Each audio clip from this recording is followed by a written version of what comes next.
Okay, this is the classwork for Session 7, Senior Beginner. Question 1. Paul has 27 pet cats. For some reason, Paul has 27 cats. And 14 of them are short-haired. So 14 short-haired. And 11 of them are kittens.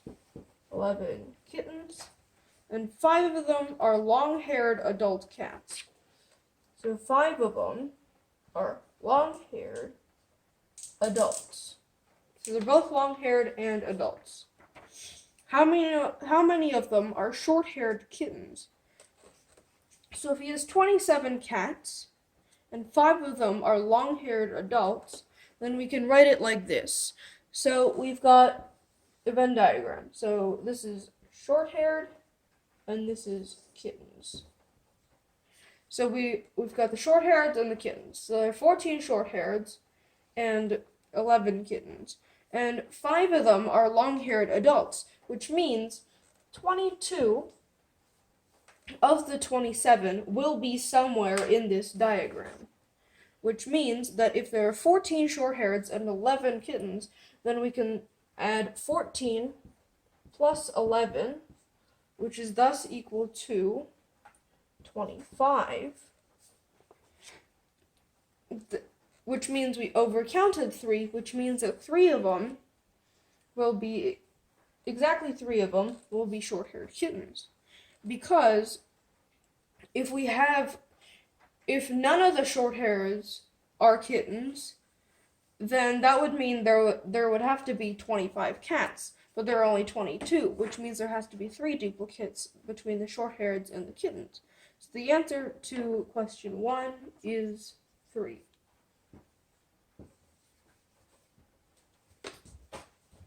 So now moving on to question 2. So question 2. How many numbers are in the list? 45, 46, 47, all the way up to 93. This one's fairly simple. We just do 93 minus 45, which is equal to 48. Then add 1 back. 48 plus 1 is equal to 49. We have to add 1 again because we miscounted one of the end ones. So the answer to number 2 is 49.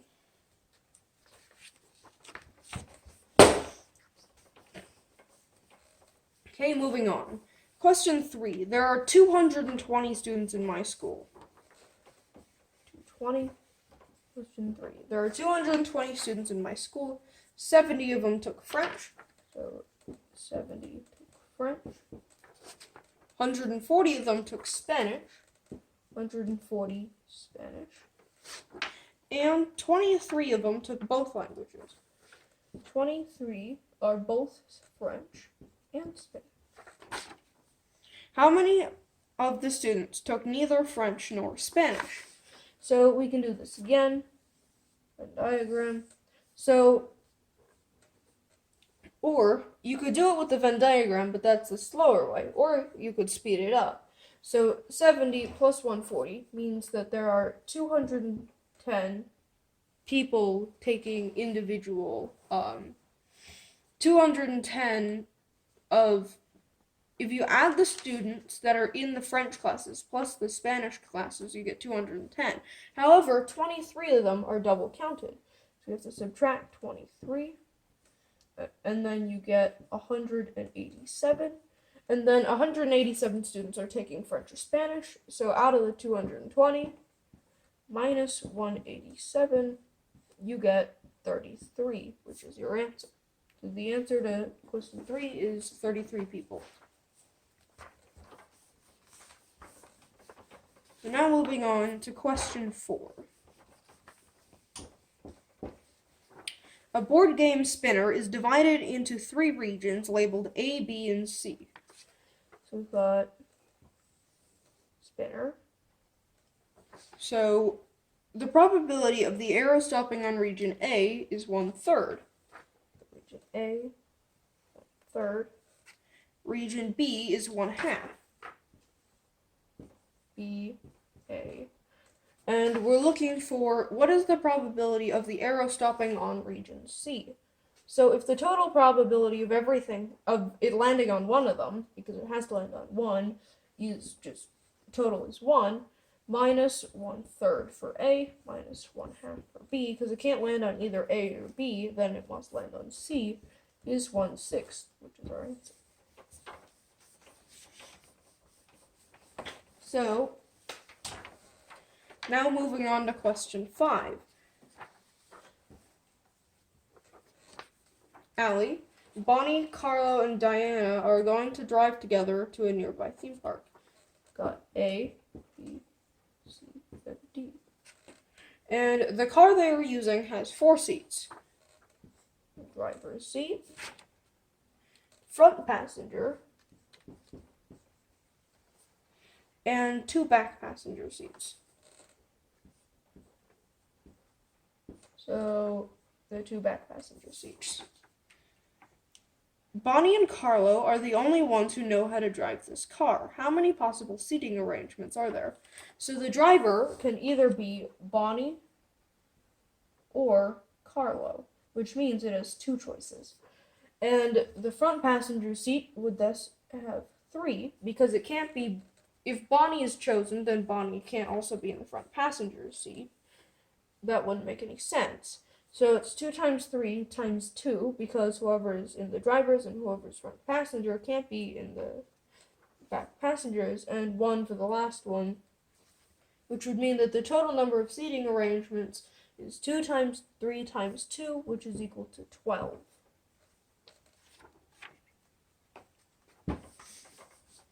So now moving on to question 6. An ATM password at Fred's bank. So, question 6. An ATM's password at Fred's bank is composed of 4 digits from 0 to 9, with repeated digits allowable. If no password may begin with the sequence 911, then how many passwords are possible? So, we've got 1, 2, 3, 4. Well, if we completely disregard the fact that it can't start with 911, then we'd have 10, 10, 10, and 10, 1, 2, 3, 4, which would make this 10,000 different possible choices. But because the sequence can't begin with 911, if it begins with 911, then the last one would have 10 choices, could be 0 to 9, which would mean that we have to subtract 10, which is equal to 9,990, which is our answer.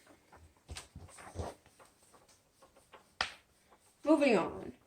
Question number 7. A shopkeeper sells house numbers. She has a large supply of the digits 1, 2, 7, and 8, but no other digits. How many different 3-digit house numbers could be made using only the digits in her supply? So we have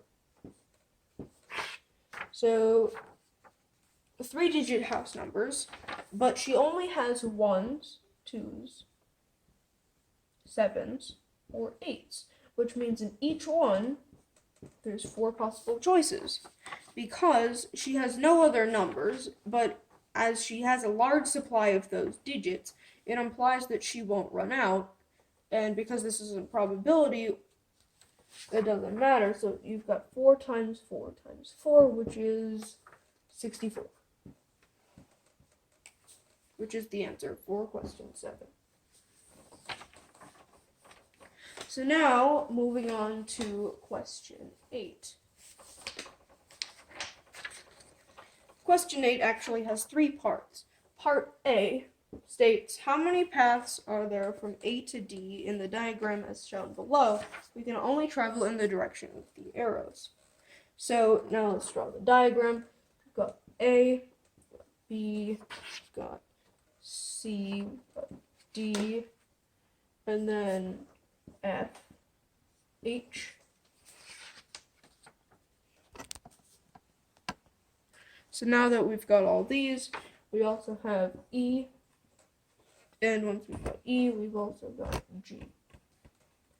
So from A to B, there's 2, and 1 to D, and then we've got 2, and 3.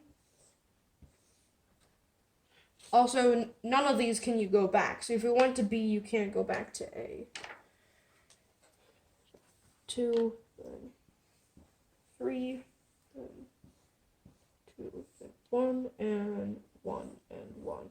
So the first part is asking us how many ways are there from A to D? Well, using the top path, we've got 2 roads here and 1 road there. You multiply them together.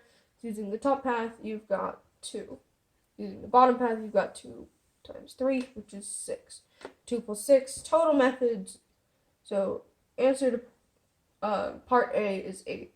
So part B, it's asking us from D to H. So using the bottom root, we've got 2 by 1. 2 times 1 is 2. 2 times 3 is 6. And 1 times 1 is 1. We've got 2 times 6 times, or 2 plus 6 plus 1, which is 9.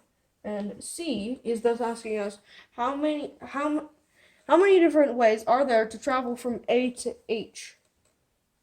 So for this, we can actually multiply A to D by D to H. So you just get 72. Or 8 times 9 is 72. And you can actually multiply those because those two are separate. If you take A using this road up to B to D, it doesn't affect which way you'll go to H, which means that the total of possible choices is 72. So now moving on to question 9. How many positive 3-digit numbers have the property that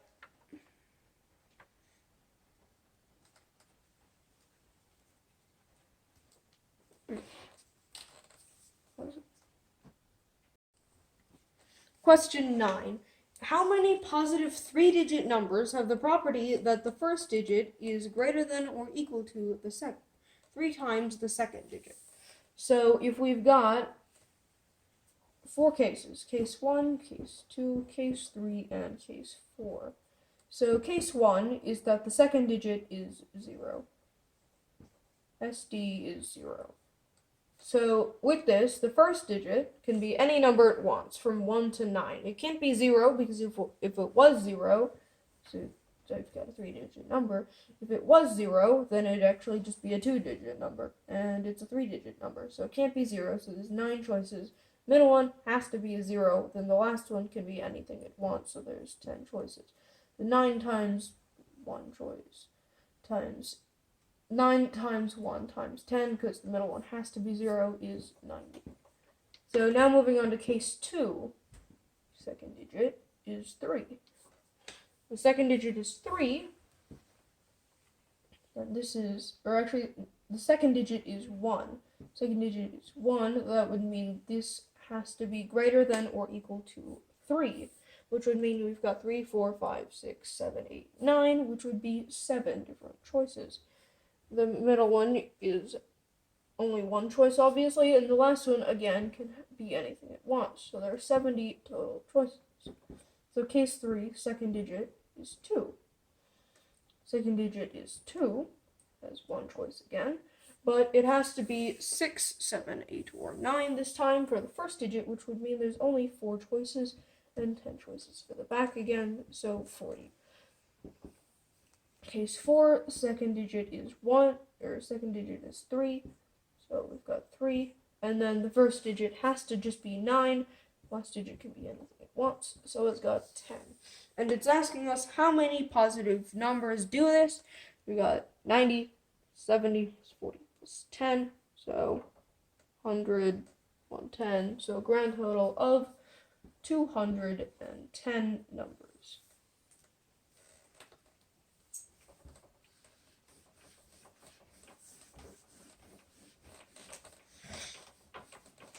Also, there can't be any other cases for the obvious reason that if it was 4 or greater, the first digit would have to be 12 or greater, which wouldn't make any sense because it's 1 digit, not multiple.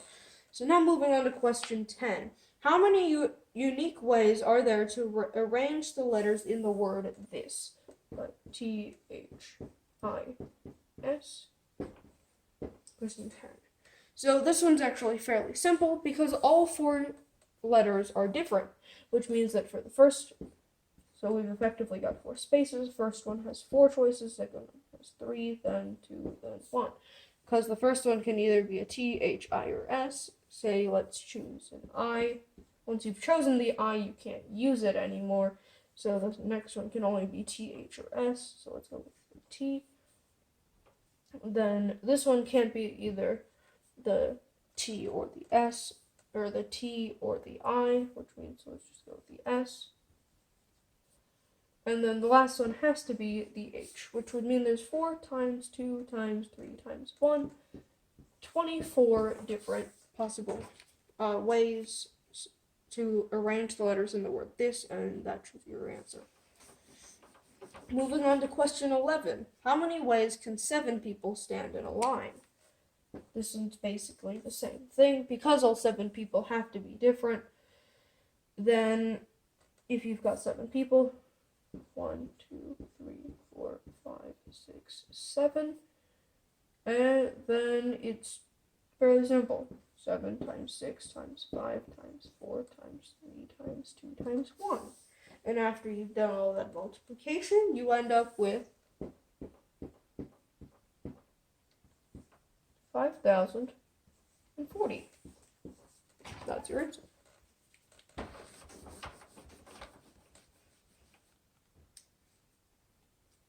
So now moving on to question 12.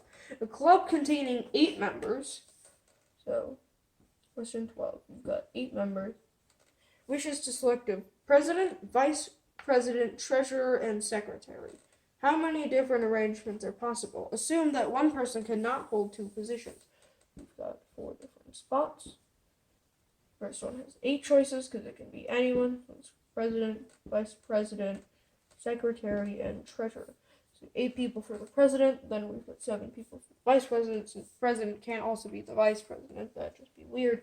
8 times 7, then times another 6, because the secretary can't be either one of the vice president or president. And for the same reason, 5 choices for the treasurer, so you've got 8 times 6, 8 times 7 times 6 times 5, which is equal to 1,680, and that is your answer.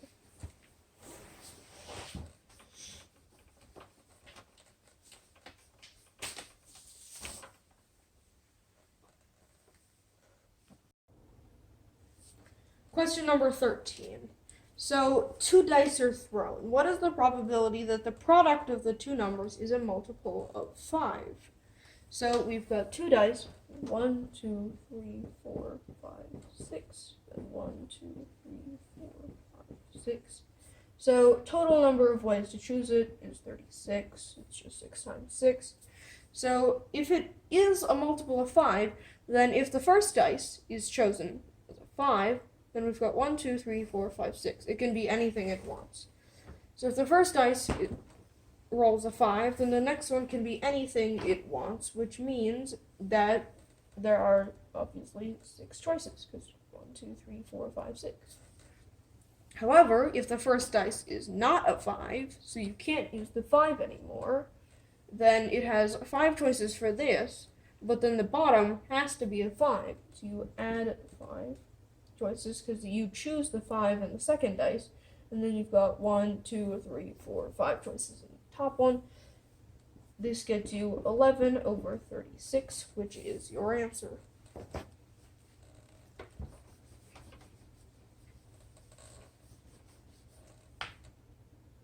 So now moving on to question 14. Question 14. Kiko tosses a penny and Ephraim tosses 2 pennies. What's the probability that Ephraim gets the same number of heads that Kiko gets? So, there's 2 cases. Case 1 and case...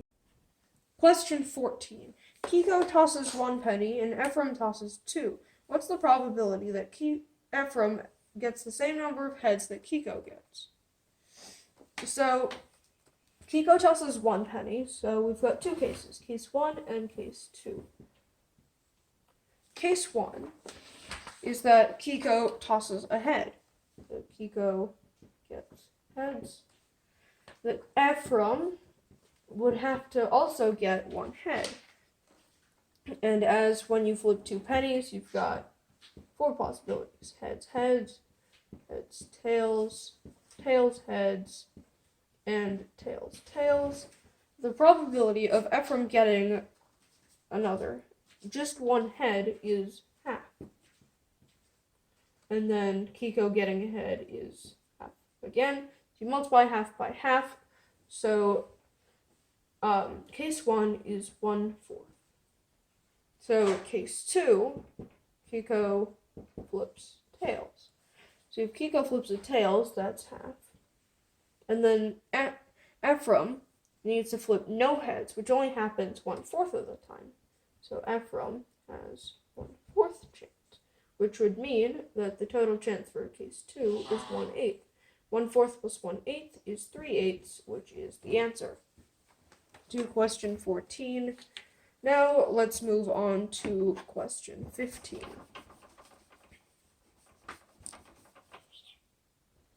Question 15. 5 women and 4 men are at a party. So we've got 5 women and 4 men are at a party. If each person shakes hands with each other person, then how many total handshakes are there? So we've got all 9 people. And so if we label them 1, 2, 3, 4, 5, 6, 7, 8, 9, then person 1 would shake hands with 2, 3, 4, 5, 6, 7, 8, 9. So he would shake hands 8 times.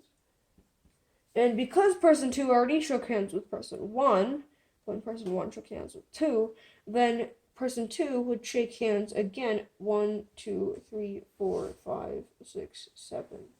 Only 7 extra times because he doesn't shake with person 1 again, which would mean it's 8 plus 7.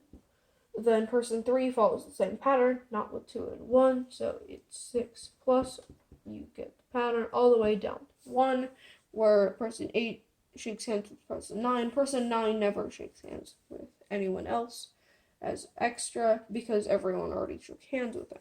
So you get 8 to 1, and the formula to solve this is 8 times 8 plus 1, or 9, over 2, which is equal to 36.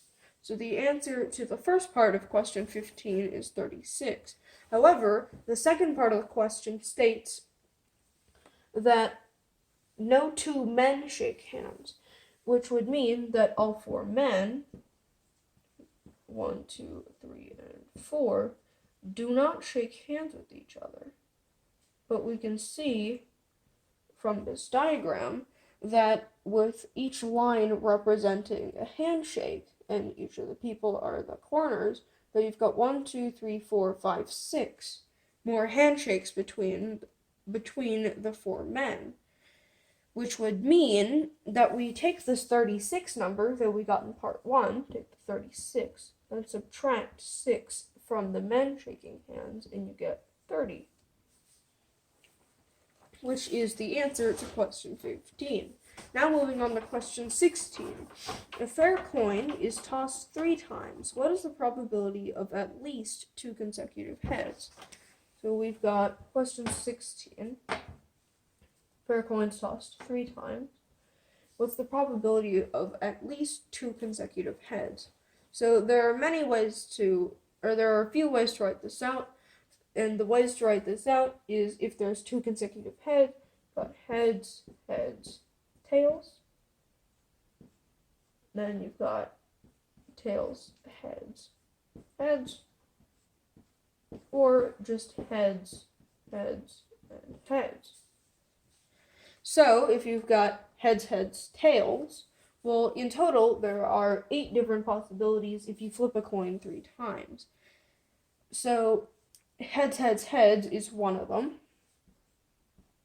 Tails, heads, heads is another one. And heads, heads, tails is another one. So you just get 3 over 8. And there are other scenarios, but those 3 are the only ones that have 2 consecutive heads, so the chance is 3/8. So now moving on to question 17. Again with the coin flips. Harold tosses a coin 4 times. what is the probability that he gets at least as many heads as tails? So you've got 4 times.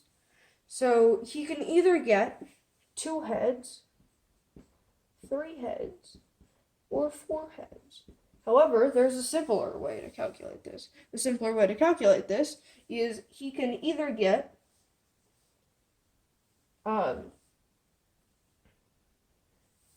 head or 0 heads, and then subtract it from the total. So because the total, you flip the coin 4 times, there's 16 possibilities, because it's 2 times 2 times 2 times 2 is 16, then to get 0 heads, it's just tails, tails, tails, tails, and you can't flip any of that around, so it's 1, and then plus, with 1 head, you get 4 places to put the head, and the rest are tails, so say you put the head here, then these are tails, tails, tails, which would mean that there's 1 plus 4 over 16, or 5/16.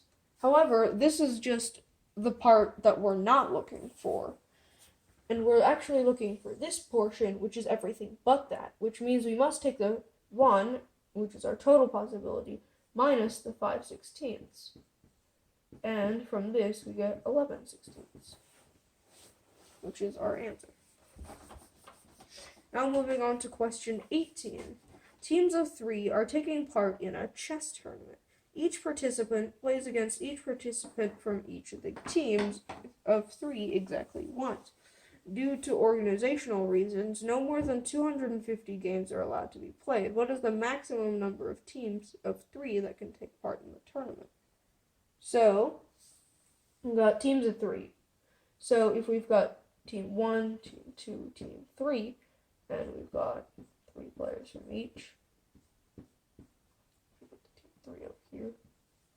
Team 1, team 2, team 3. So, everyone from team 1 would play everyone from team 2 and team 3. Team 2 would play everyone from team 3, and so on and so forth. So here is the solution to doing that. So if there are only 2 teams, this is the simplest case, there are only 2 teams, team 3 doesn't exist. If there are only 2 teams, then player 1 would play 3 people, player 2 from team 1 would play the other 3 people, would play the same 3 people. Player 3 from team 1 would play those 3 people, so there'd be a total of 9 games. If there are 2 teams is equal to 9 games. So, next, so the number of games that they would play is, because the number of matches between 2 teams is 9, then if you say added a third person, because there would be 6, or a third team, because there would be 3 matchups, you'd have 1 and 2, 2 and 3, and 1 and 3. Then 3 would be 27. This can also be written with our previous method, which is that with 1 and 2, it was 1, then plus 2 to get the 3, and then plus 3 plus 4, and so on. So if there are 2 teams, it's 1, so it's always n minus 1. It always goes up to n minus 1, which would mean that once we've got, we can take 250 and divide it by 9. 250 divided by 9, 25, you've got 18. Put the 2 up here. 25 and 18, you get 70. So with 70, you can get 63, which would end up as 20. So 63 would end up as a 7. You end up with 27 multiples of 9 that are in 250. With a remainder, but we can leave the remainder out. So we're looking for 1 plus what up to what is less than our supposed maximum of 250. And if it can go up to 27, then 4 is 10, 5, add 5. So we've got 1, then 3, then 6, then 10, then 15, then 21. And you can't go to 28 because 28 is too much, which means that the last number in the sequence is 6. But because 6 is n minus 1, there are 7 total teams there. And that's our answer. So question number 18. So now moving on to question number 19. Question number 19 states that when a fair six-sided dice is tossed on a tabletop, the bottom face cannot be seen. What is the probability that the product of the faces that can be seen is divisible by 6? So we have all 6 faces, so we've got 1, 2, 3, 4, 5, 6. So one of these is not included in the multiple. So for it to be a multiple of 6, it needs to be a multiple of 2 and 3, which means that we would need to take away all multiples of 2 and 3 to make it not a multiple of 6. So the best bet seems to be taking away 6. However, 2 times 3 is still 6, so that doesn't work. Taking away any other number will not yield you any closer. So the actual answer to question 19 is that it always works. So the probability is 1 out of 1. So the answer is 1. So now moving on to the last question, question 20.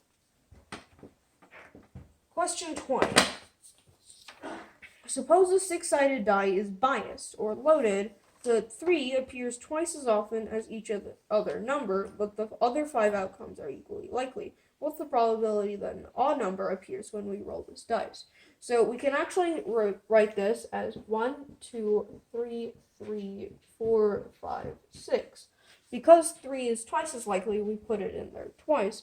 And if this is the outcomes of the supposed 7-sided dice, because it's actually a 6-sided dice, but it's loaded, but it's easier to think of it as a 7-sided dice with the 3 on there twice, then of all the 7 possible choices, we have 1 works, 3 works, 3 works again, and 5. So we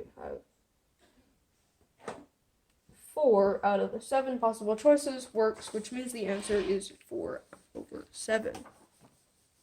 Don't forget to subscribe and like. If you have any questions, you can email info@agoramastercode.org or comment below and we'll reply back. Maybe. And if you want to see practice things or anything about us, you can visit our website, which is basically the end of the email but without the info and the